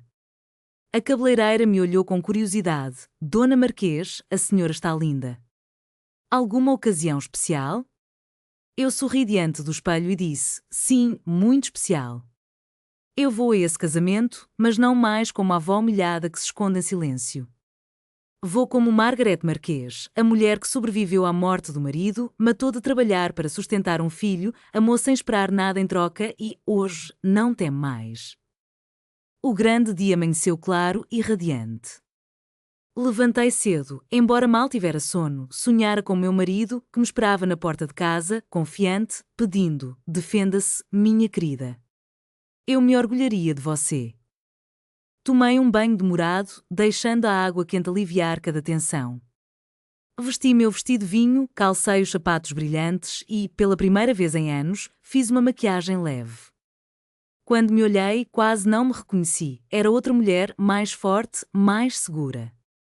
Leon chegou às 10 da manhã, impecável em seu terno escuro, ainda com olheiras, mas com o olhar firme. Pronta, vovó? Ele perguntou. Pronta, respondi, sentindo nó no estômago. Arthur já está no local. Leon me mostrou a tela do celular. A apresentação será exibida automaticamente às 15h15, logo após o discurso do padrinho. E, se algo falhar, eu tenho um backup aqui. E o Arthur trouxe outro no tablet. Não há erro possível, vovó. Não vamos deixar. Concordei com um aceno, tentando controlar a ansiedade que batia forte em meu peito. O casamento aconteceria num lindo jardim de eventos a norte da cidade, um lugar sofisticado, cheio de fontes, árvores centenárias e gramados perfeitamente aparados. Chegamos às 11h30, com a cerimônia marcada para meio-dia. Havia convidados por todo lado, sem imaginar que, em apenas 10 minutos, a máscara de Richard e Vitória cairia para sempre. Mulheres em vestidos sofisticados e chapéus exuberantes, homens em ternos escuros, garçons circulando com bandejas de champanhe e taças altas. Vitória sempre fizera tudo em grande estilo, não havia menos de 200 convidados. Quando entrei, ninguém me cumprimentou. Alguns me encararam com curiosidade, outros pareciam sequer me notar. Eu era invisível de novo. Mas, desta vez, aquilo não me incomodava. Hoje não era dia de ser vista, e sim de ser ouvida. Encontrei meu lugar na segunda fila de cadeiras brancas, bem de frente para o altar. Ao meu lado, sentou-se Leon, meu neto. 2 filas à nossa frente estavam Richard e outros parentes que mal reconheci, primos distantes, amigos de Vitória, gente que pesava mais do que eu naquela cerimônia. Richard virou-se, encontrou meu olhar. Por um instante, vi passar pela sua expressão uma mistura de surpresa, alívio, culpa. Logo em seguida, o rosto voltou à normalidade. Ele acenou e sorriu, um sorriso de plástico. Retribuí com a mesma falsidade contida. Ao marcar exatas 12 horas, começou a marcha nupcial. Todos se ergueram em reverência quando Vitória surgiu no fundo do corredor, de braço dado com o pai. Ela estava, sem dúvida, deslumbrante, vestido branco rendado, cabelos presos num coque enfeitado com pequenas flores, parecendo saída de uma revista. Avançou lentamente, sorrindo a cada lado, e entregou-se ao meu outro Leon, o noivo, um jovem alheio ao que ainda havia de acontecer. A cerimônia se alongou em palavras do padre sobre amor, compromisso, família. Cada frase era uma punhalada. Família.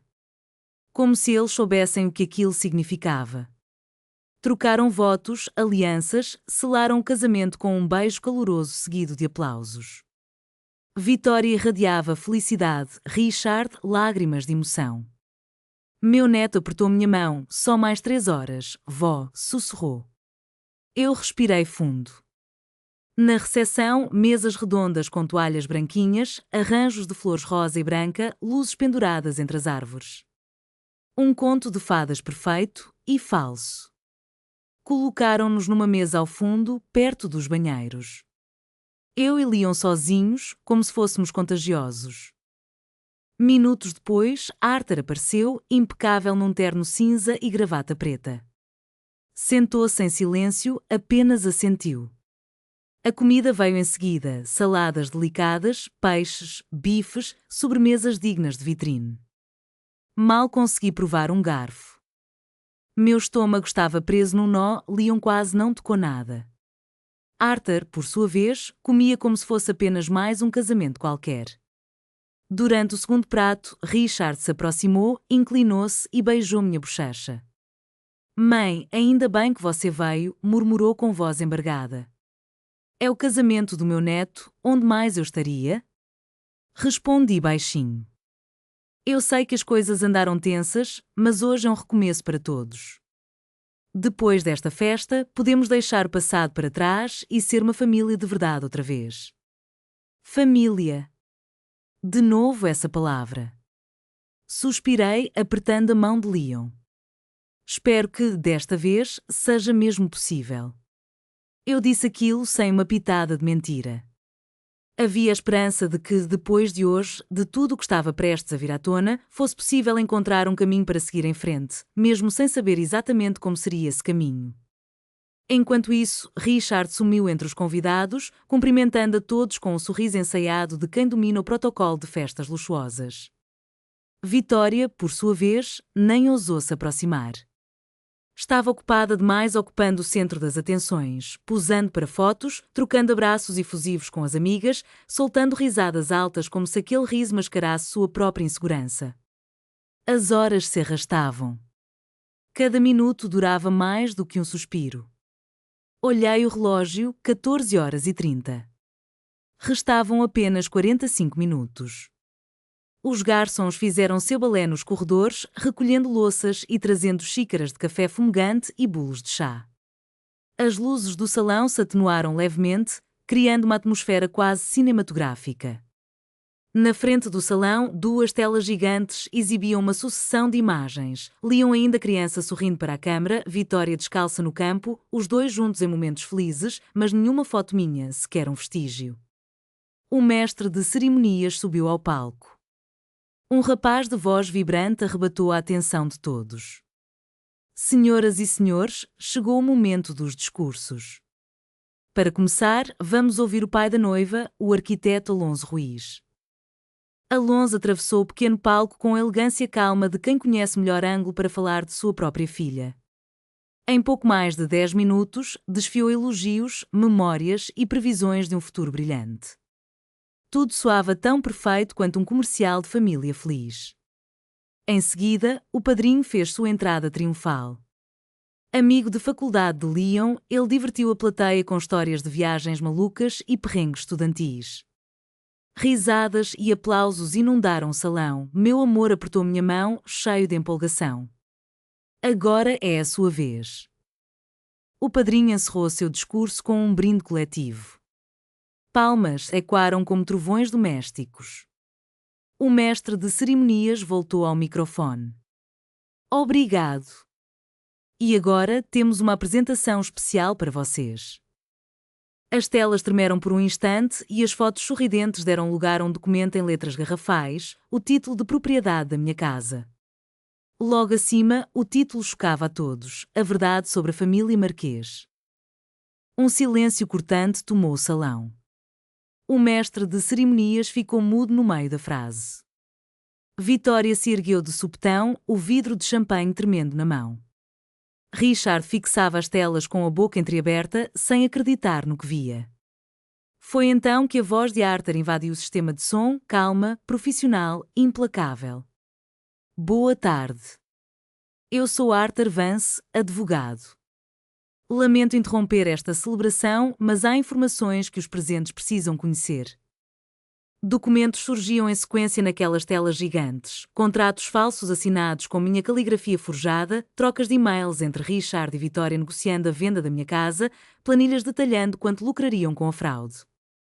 E lá estava, Margaret Marquês, mãe do noivo e avó do agora ex-noivo, é proprietária de um imóvel avaliado em $200.000.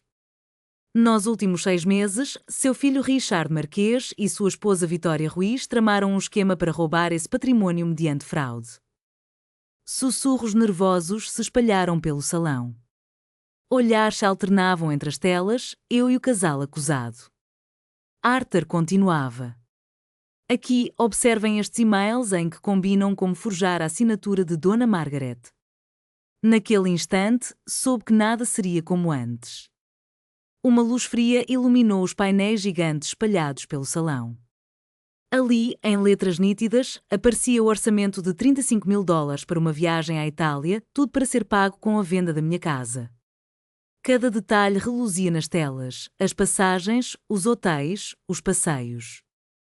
Tornava-se impossível negar o que estava diante dos olhos de 200 convidados. Então Arthur, o advogado, tomou a palavra num tom que soava quase como um estalo de trovão. Mas tem mais, disse ele, e a voz ganhou um contorno cortante. Quando me recusei a assinar os documentos, Richard e Vitória tramaram algo ainda pior, queriam-me declarar inapta mentalmente. Planejaram usar médicos e juristas para arrancar de mim não só o meu lar, mas também minha autonomia, minha dignidade. Um murmúrio percorreu a plateia, misto de choque e incredulidade.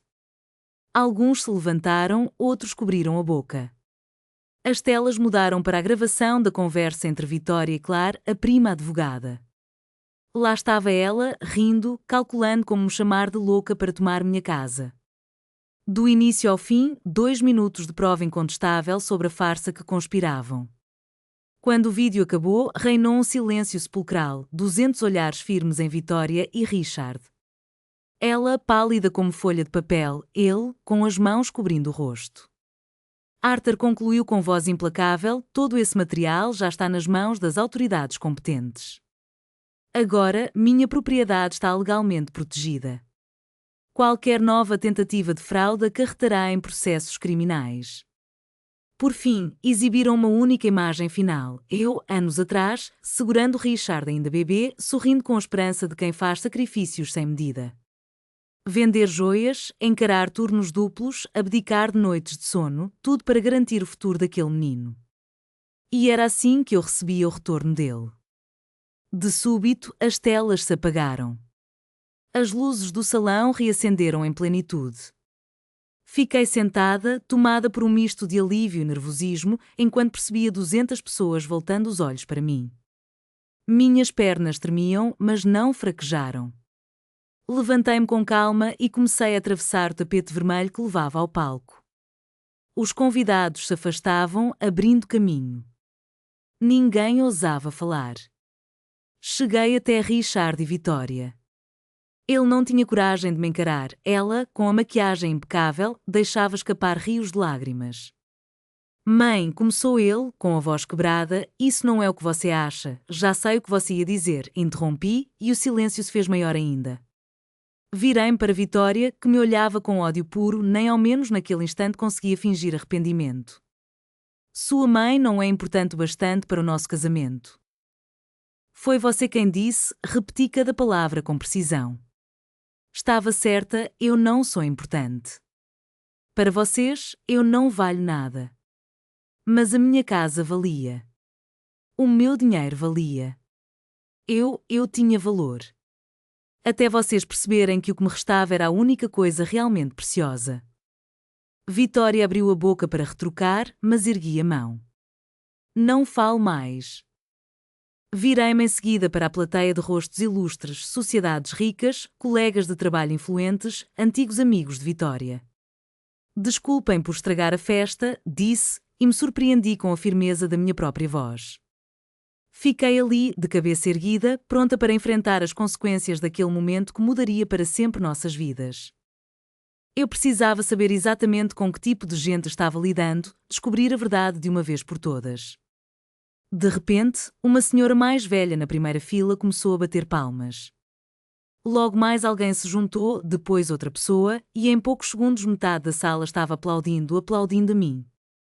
Richard afundou na cadeira, escondendo o rosto entre as mãos. Vitória gritava algo, mas ninguém dava atenção. Seu pai tentava acalmá-la, mas ela o empurrou com força. Naquele momento, meu neto Leon apareceu ao meu lado e segurou meu braço, enquanto Arthur surgia do outro lado. Está na hora de irmos, sussurrou ele. Assenti com firmeza. Eu já havia dito tudo o que precisava dizer.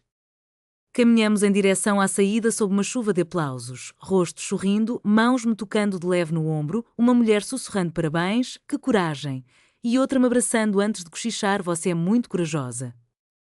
Quando finalmente pisei no ar livre, senti o peso de meses, talvez anos, se desprender dos meus ombros. Como você se sente, vovó? Perguntou Leon com os olhos cheios de preocupação. Pensei um instante. Como me sinto? Livre, respondi por fim. Sinto-me livre. Os dias seguintes ao casamento foram estranhos. Meu telefone não parava de tocar, números desconhecidos, recados de gente que estivera lá, pessoas querendo saber detalhes, outras apenas mandando parabéns ou desejando saber se eu estava bem. Só respondia uma ligação, foi Betty, minha prima, que estava sentada em alguma mesa que eu nem vi direito. No recado dela, poucas palavras, mas precisas. Margaret, tenho muito orgulho de você. Venha tomar um café quando quiser. 3 dias depois fui até a casa dela, que ficava a 6 quarteirões da minha. Um pequeno sobrado rodeado por um jardim colorido. Betty me recebeu com um abraço longo e apertado. Sentadas na cozinha, entre xícaras fumegantes, ela começou, todo mundo falou. As amigas da Vitória, as colegas de trabalho dela, até quem nem foi ao casamento e soube pelos boatos. Dizem que você fez a coisa certa, que Richard e Vitória são os canalhas, que mereciam ter sido desmascarados assim. Ela serviu mais café enquanto eu a escutava. Contou que Vitória acabou saindo do emprego, nem ela sabe se botou o próprio cargo à disposição ou foi demitida. O fato é que ninguém quer se envolver com quem tenta roubar a sogra. Senti um misto de satisfação e culpa. Talvez tivesse desejado justiça, não destruição, mas os dias mostram que às vezes as duas coisas caminham juntas. Quanto a Richard, soube que a empresa onde trabalha abriu uma investigação interna. Não gostam nada de escândalos éticos. Ele tentou falar com você várias vezes, continuou Betty, uns 20 recados. Você vai responder? Balancei a cabeça, incerta. Não sei. Talvez um dia, se eu me sentir pronta. Nesse instante, meu celular vibrou. Era Leon. Vovó, preciso te ver. Posso ir aí hoje à tarde? Claro, respondi. Às 5 horas, ele bateu à minha porta, trazendo no olhar a ternura que eu tanto precisava. Ele entrou na sala com uma caixa de pizza e alguns refrigerantes, ajeitou-se no sofá como tantas outras noites. Depois de dar a primeira mordida, suspirou. Tenho notícias. Quais? Perguntei, guardando meu pedaço. Estão pedindo a anulação do casamento. Fiquei estática. Como assim? Leon, meu nome, está solicitando divórcio. Dizem que meus pais o convenceram, alegando que tudo começou com fraude e engano, que Vitória omitiu informações cruciais antes do casamento. Senti pena daquele garoto que sempre fora tão íntegro. Coitado! Ele não fez nada além de se apaixonar. Vitória está furiosa. Culpando todo mundo, você, eu, papai, por não termos percebido antes. Mas, principalmente, você. Meu coração apertou. Leon largou a pizza e me olhou sério. Vovó, tem mais uma coisa. Papai quer falar com você. Pediu para eu avisar que é importante. O ar me faltou. Pensei em Richard, o rapaz que se tornara meu marido, tão cheio de promessas e tão capaz de segredos. Diga a ele que não estou pronta. Foi tudo o que consegui responder. Se um dia eu mudasse de ideia, seria eu quem iria procurá-lo, e não o contrário. Ele assentiu e, antes de sair, perguntei: e você, como está com tudo isso? É estranho, admitiu. É meu pai e, apesar de tudo, continua sendo meu pai. Mas sei que o que ele fez foi errado. Não posso fingir o contrário só porque compartilhamos o mesmo sangue. Sorri, tocada pela sua maturidade. Você é um homem bom, Leon. Bem melhor do que seu pai e até do que eu era na sua idade. Aprendi com os melhores, respondeu ele, esboçando um leve sorriso. Quando a porta se fechou, me deixei afundar na minha poltrona favorita, a mesma em que Richard lia à noite, a mesma em que eu passara tantas madrugadas sozinha. Mas, naquela noite, a solidão não me dominou. Uma nova sensação brotou em mim, pertencia apenas a mim mesma. Lembrei das palavras de Arthur, encorajando-me a viver por mim, a escolher meus próprios desejos em vez de agir para satisfazer os outros. Quando foi a última vez que eu fiz algo somente para mim? Eu não sabia responder. Olhei ao redor, as paredes cobertas de histórias, os móveis antigos, as fotografias que testemunhavam 6 décadas de vida.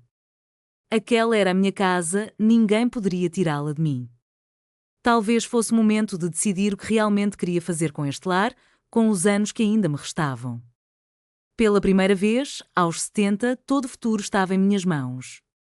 Na manhã seguinte, encontrei sobre a mesa uma carta escrita à mão por Richard. A caligrafia tremia em algumas partes. Mãe, começava, não espero seu perdão nem sua compreensão, apenas que leia. Eram 3 páginas nas quais ele revelava, pela primeira vez, como tudo começara, as dívidas, a pressão para manter um padrão de vida que não podia arcar. E ali, em cada palavra, pulsava a história que eu talvez estivesse pronta para encarar. Naquele dia, enquanto a luz da tarde entrava pela janela da sala, Vitória confrontou Richard com palavras afiadas como lâminas, instigando uma reflexão interna sobre sua própria consciência. Ela o incitava, mencionando que sua mãe tinha mais do que precisava, que a tarefa de tomar um pouco disso seria fácil, quase imperceptível. Ele rabiscou em um caderno: eu me convenci de que estava ajudando você. A casa é grande demais para você, você estaria melhor em um lugar menor. Essa mentira internalizada se repetia em sua mente até que chegou a quase acreditar nela. Ao final, suas palavras se transformaram em uma carta cheia de desculpas, longa, detalhada e, talvez, sincera. Não peço que me perdoe, escreveu, apenas espero que um dia você possa se lembrar de mim como algo mais do que o filho que te traiu. Como o menino que você amava, como a pessoa que eu fui antes de me perder. Com um suspiro profundo, ele dobrou a carta e a guardou em uma gaveta. Não teve coragem de descartá-la, mas também não respondeu. Naquele momento, decidiu que havia outras prioridades, uma nova vida a ser construída. 2 semanas após o casamento, Arthur apareceu em sua casa com notícias. Ele se acomodou no sofá, uma xícara de chá nas mãos e uma pasta recheada de documentos no colo. Margaret, precisamos discutir as consequências legais, disse, em um tom profissional, mas gentil. Richard e Vitória receberam notificações formais. Se tentarem qualquer ação contra você ou sua propriedade no futuro, enfrentarão acusações criminais imediatas. Isso inclui se aproximar de você sem seu consentimento. As palavras ecoaram, um alívio que Richard e Vitória não tinham outra escolha senão aceitar. Havia um aspecto novo, porém, Arthur retirou alguns papéis da pasta. Richard estava oferecendo uma compensação $50 como um pedido de desculpas e reconhecimento pelo dano causado. Ela olhou para os papéis, hesitando em tocá-los. Era uma quantia alta, mas uma fração diminuta do que pretendiam roubar dela. Não quero esse dinheiro, ela respondeu firmemente. Arthur, com um olhar compreensivo, contra-argumentou: Margaret, pense bem. Esse montante é seu por direito, considerando tudo o que eles te fizeram passar. Você poderia repará-la, viajar, usar como desejar. Se eu aceitar esse dinheiro, ela ponderou, sinto que estou colocando um preço na minha dor. Como se $50 pudessem apagar o que eles fizeram. Arthur assentiu lentamente, reconhecendo a profundidade de seus sentimentos, mas insistiu. Eu entendo, mas recusar não muda nada. Não torna Richard menos culpado, apenas te deixa sem recursos que você poderia usar. Após um breve momento de reflexão, ela concordou. Está bem, aceito dinheiro, mas não quero agora. Coloque em uma conta separada. Talvez um dia eu precise, ou quem sabe deixarei isso para Leon no meu testamento. Arthur sorriu, aliviado, e prometeu que cuidaria de tudo. Depois que ele saiu, Margaret ficou imersa em pensamentos. O dinheiro, embora não fosse uma verdadeira desculpa, era uma forma de reconhecimento, uma admissão de culpa que Richard nunca poderia negar. Os dias passaram rapidamente. Leon começou a visitá-la 2 vezes por semana. Às vezes, surgia com seus livros da faculdade e se instalava à mesa da cozinha para estudar enquanto ela cozinhava. Outras vezes, compartilhavam conversas leves, debatendo sobre tudo e também sobre nada. Certa tarde, enquanto tomavam café, Leon a surpreendeu com uma reflexão. Vovó, estive pensando em algo. A curiosidade nos olhos de Margaret se acendeu enquanto ela o incentivava a continuar. Aquele momento era mais do que um simples diálogo. Era um vislumbre do laço que se formava entre eles, um sinal de que a vida estava seguindo em frente, começando a florescer mais uma vez sob o sol suave da nova estação que se aproximava. Porque você não faz algo que sempre sonhou? Algo que nunca pôde realizar porque estava ocupada cuidando dos outros. Como assim? Respondi, surpresa. Você me conta, insistiu Leon. O que sempre desejou fazer? A pergunta me pegou desprevenida. Ninguém jamais havia me perguntado aquilo. Nem eu mesma. Lembrei então, antes do casamento, eu queria aprender a pintar. Encantava-me a ideia de criar cores, formar algo do nada. Mas nunca tive tempo nem dinheiro para fazer aulas. E a vida, bem, sempre se interpôs. Então aprenda agora, disse Leon, como se fosse a coisa mais óbvia do mundo.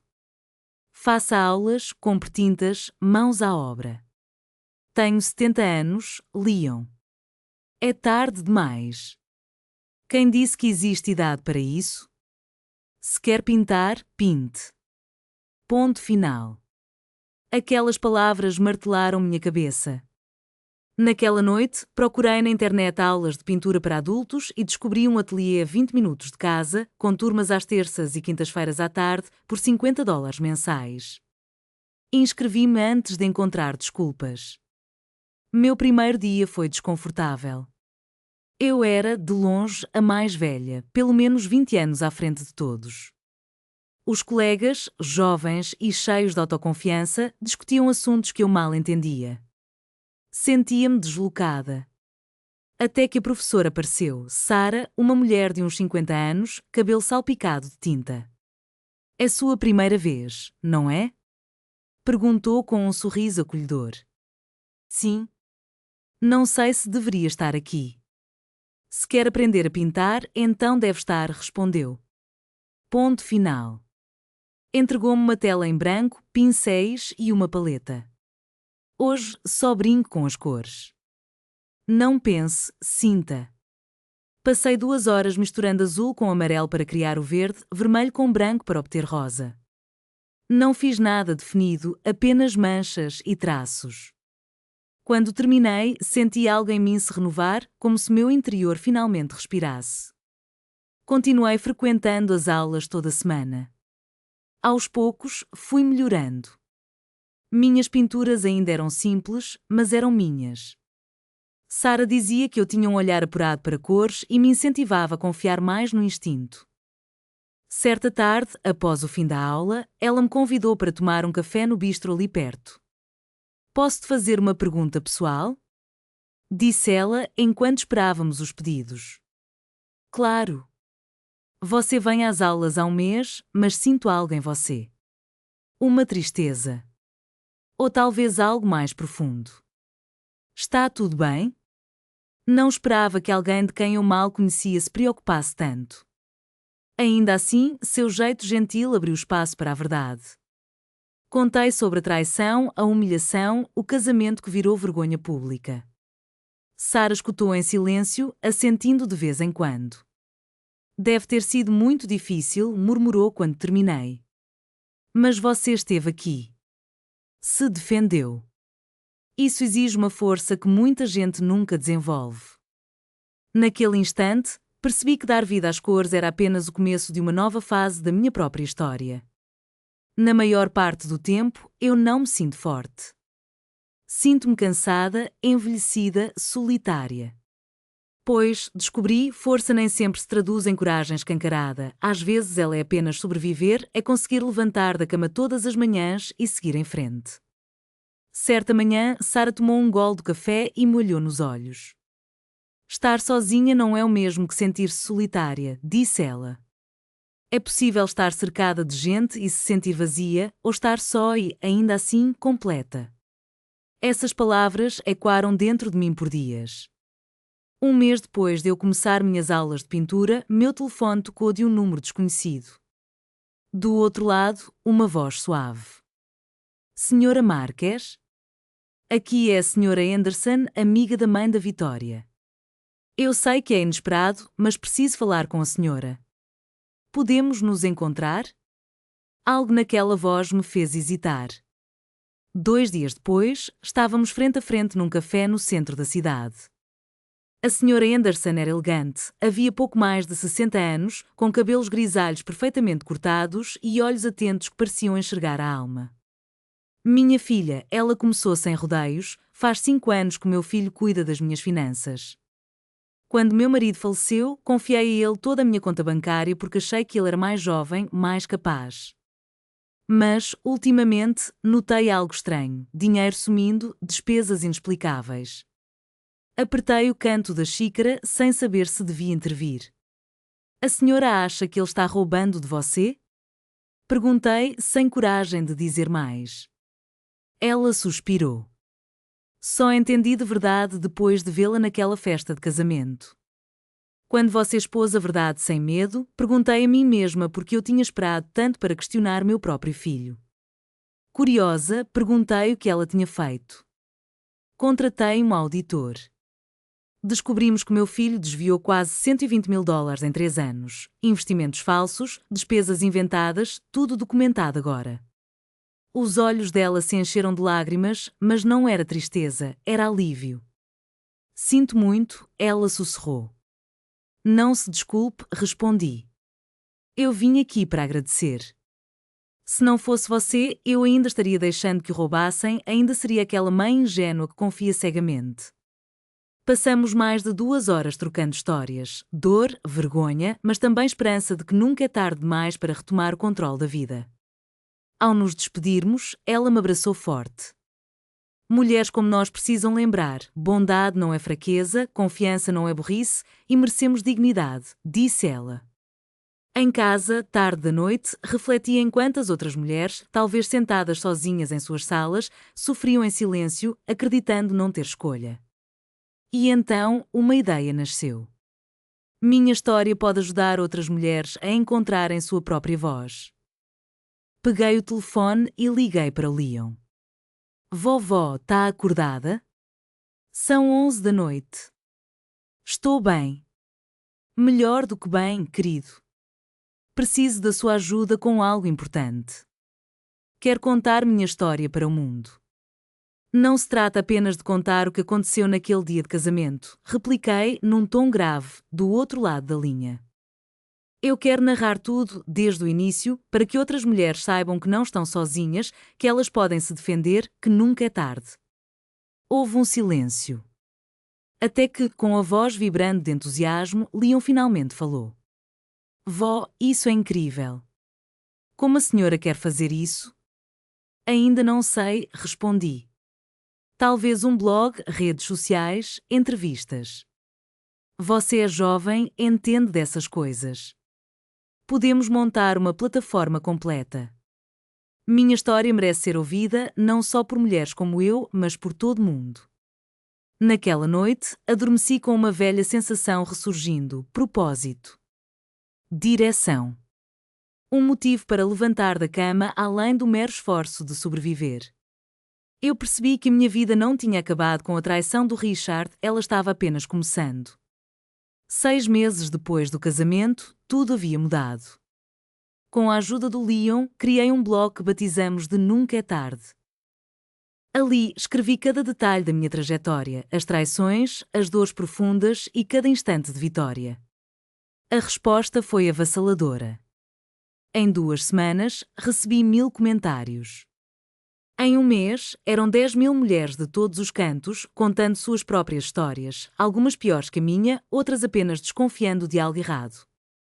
Veio, por exemplo, a carta de uma senhora de 65 anos. Minha filha queria que eu transferisse o imóvel para o nome dela, para o caso de algo acontecer.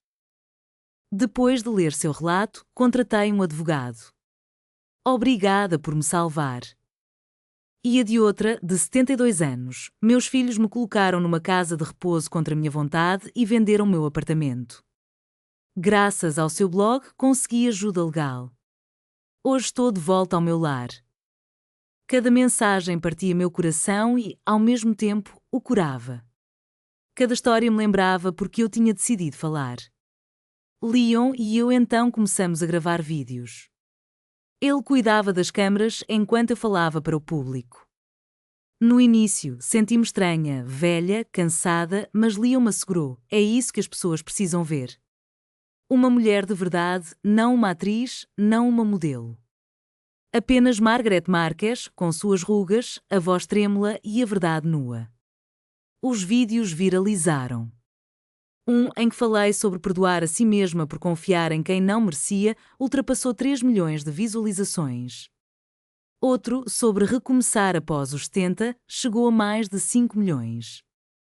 Jornalistas começaram a ligar, querendo entrevistas para a TV, revistas e podcasts. No começo, recusei tudo, era atenção demais, exposição demais. Mas Arthur me convenceu: Margaret, você tem uma plataforma, uma influência, use-as, mude-leis. Ajude outras mulheres não só com palavras, mas com ações. Então concordei em participar de alguns programas.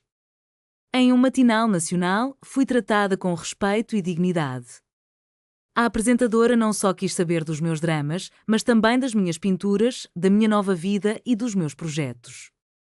E, finalmente, me perguntou: o que a senhora diria a outras mulheres passando por algo parecido? Respondi, com toda a convicção que eu havia conquistado: que o silêncio não as protege. Que a gentileza não é fraqueza. E, naquele momento, senti que cada lágrima e cada cicatriz tinham ganhado um novo propósito. Logo após aquele programa, o telefone de Margareth Marques não parou de tocar por dias a fio. Organizações de defesa dos direitos dos idosos queriam que ela palestrasse em seus encontros, grupos de mulheres a convidavam para compartilhar sua história, até uma editora bateu à sua porta com uma proposta de livro. Margareth, costureira aposentada de 70 anos e alma silenciosa, relutou por um instante. Um livro? Ela, que sempre vestira as outras pessoas, jamais imaginara vestir as próprias palavras em páginas publicadas. Ainda assim, disse sim. 4 meses depois, o manuscrito estava pronto. Leon, seu neto tech-savvy, domou a tecnologia e ajudou na formatação. Arthur, seu ex-advogado amigo, revisou cada trecho legal. Sarah, a professora de pintura, criou ilustrações sensíveis para a capa. O título surgiu quase por osmose: Meu nome já não te pertence. 6 meses após aquele primeiro telefonema, o livro ganhou as prateleiras. Na estreia, vendeu 50.000 cópias, na semana seguinte, 100.000. Todo o lucro foi destinado a um fundo recém-criado para amparar mulheres mais velhas vítimas de abuso financeiro ou doméstico. Durante esse turbilhão, Richard, seu filho, não a procurou diretamente. Mas soube, por meio de Leon, que ele lera o blog, assistir aos vídeos e comprar o livro. Então, pedi a Leon que lhe perguntasse o que Richard dissera sobre o meu trabalho. Leon sorriu e contou. Ele disse estar orgulhoso de você, que nunca imaginou a força que você tinha, que gostaria de ter sido um filho melhor. E eu respondi: é tarde para ter sido um filho melhor, mas talvez não seja tarde para você ser um homem melhor. Um ano depois do meu casamento, chegou outra carta de Richard, a segunda desde o pedido de desculpas inicial, mas a mais sincera de todas. Ele escrevia: Mãe, não espero seu perdão. Vi como você floresceu sem mim, como transformou a sua dor em propósito e ajudou centenas de mulheres. Compreendi que o melhor a fazer é deixá-la em paz, não por covardia, mas por respeito. Vitória e eu nos divorciamos.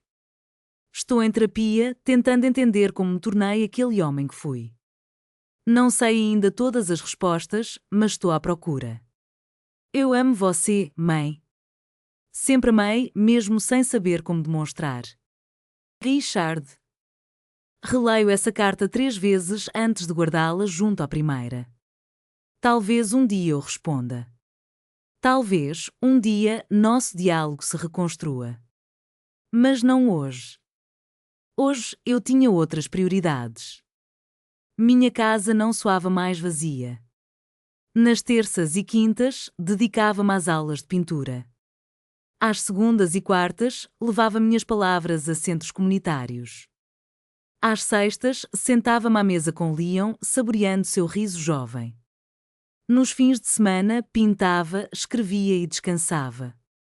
A antiga sala de costura transformara-se em estúdio. As paredes exibiam meus quadros, imperfeitos, mas legítimos. Cada pincelada era um manifesto de vida, a prova de que eu existia e ainda tinha algo a dizer. Certa tarde, enquanto eu capturava no cavalete o pôr do sol que se espalhava pela janela, o interfone tocou. Na porta, uma jovem de 30 anos embalava um bebê nos braços. Senhora Marquês? Perguntou com a voz embargada. Sim. Sou filha de Arthur Vance. Talvez a senhora não se lembre, mas cuidou de mim quando eu tinha 5 anos. Olhei mais de perto, e ali estavam os traços da criança que eu acolhera, o sorriso tímido, o brilho curioso no olhar. A cada batida do meu coração, percebi que a vida, de fato, sempre reserva novos encontros. Lembrei-me de Clara. Não, espere, era filha do Arthur. Chamemo-la de Julie. Quando ela apareceu na minha porta, parecia tão miúda, tão frágil. Julie, você era tão pequena naquela época, eu disse, a voz embargada. Ela sorriu com um brilho nos olhos. Papai me contou tudo o que você fez por ele. Por nós, murmurou, quase emocionada. Como eu ajudei? Perguntei, surpresa. Ela colocou a mão no peito e respirou fundo. Você cuidou de mim quando minha mãe morreu e ele não conseguiu estar presente. Nunca esqueceu. Foi você quem me ensinou que a bondade existe, que nem todo mundo é ruim. As lágrimas escorreram pelo meu rosto antes que eu pudesse segurá-las. Julie chegou junto, curvou-se e me entregou um pacotinho. Era uma mantinha miúda, ainda com um cheirinho de leite e inocência. Dentro do embrulho, um bebê de olhos abertos, curiosos e serenos. Minha neta, que ela quis que se chamasse Margaret em minha homenagem. Peguei aquele serzinho nos braços, tão pequenina, com a vida inteira à frente, e sussurrei, é uma honra. Passamos uma hora conversando sobre a trajetória dela, sobre a família, sobre a carreira de médica. Julie contou que minha história, aquela que eu contei no blog, também inspirou. Ensinou-a que nunca é tarde para se defender, nunca é tarde para recuperar a própria dignidade. Quando ela partiu, fiquei no meu sofá, abraçada à manta esquecida. Observei o quarto inundado por aquilo que, por tanto tempo, chamei de dor, a traição, o sofrimento, a humilhação pública. Mas pensei também na força que encontrei ao me reerguer, nas mulheres que pude amparar e no novo caminho que construí. Se tivesse a chance de escolher, será que preferiria que nada daquilo tivesse acontecido? Que Richard nunca me traísse, que Vitória não me humilhasse, que eu não sofresse tanto? A resposta vinha em sussurros, contraditória. Sim, eu pouparia meu coração de um oceano de lágrimas, mas jamais encontraria essa versão de mim mesma, forte, altiva, livre. À noite, sentei-me diante do computador para escrever o último texto do meu blog. Comecei assim: queridas amigas, faz 18 meses desde aquela noite no casamento. 18 meses desde que decidi silenciar minha voz nunca mais. Nesse período, recebi milhares de mensagens. Encontrei centenas de mulheres corajosas. Chorei com vocês. Comemorei com vocês. E aprendi algo fundamental: não somos vítimas. Somos sobreviventes. Somos guerreiras. Somos mulheres que decidiram não terminar suas histórias na traição, mas na vitória. Meu nome é Margaret Marques, tenho 71 anos e minha história está apenas começando. Cliquei em publicar e fechei o laptop. Lá fora, o sol se punha em um espetáculo de laranja, rosa e roxo, imperfeito e perfeito ao mesmo tempo. Servi-me uma taça de vinho, algo que sempre evitei, mas ali, naquele instante, era preciso celebrar. Não vingança nem justiça, mas algo maior, a minha liberdade. Ergui o copo ao céu em homenagem ao meu marido, que partiu há décadas, a todas as mulheres que compartilharam seus relatos, à Margaret que fui e à mulher que me tornei. A nós, bradei baixinho, a quem sobreviveu, a quem luta e a quem virá depois. Bebi o vinho com calma, saboreando cada gole, certa de que minha jornada, afinal, estava apenas começando. E então eu fiz algo que não fazia há muito tempo: sorri. Não foi um sorriso educado, nem aquele gesto para agradar alguém. Foi um sorriso de verdade, profundo, cheio de paz. Porque, finalmente, compreendi algo essencial. Meu nome deixou de estar preso ao meu filho, ao papel de mãe que se entrega sem esperar nada em troca, à história de sacrifícios que carreguei por anos. A partir daquele momento, Margaret Marques voltou a ser somente ela mesma. Margaret Marques, aos 71 anos, pintora de alma vibrante, escritora de palavras ousadas, ativista incansável e, acima de tudo, sobrevivente.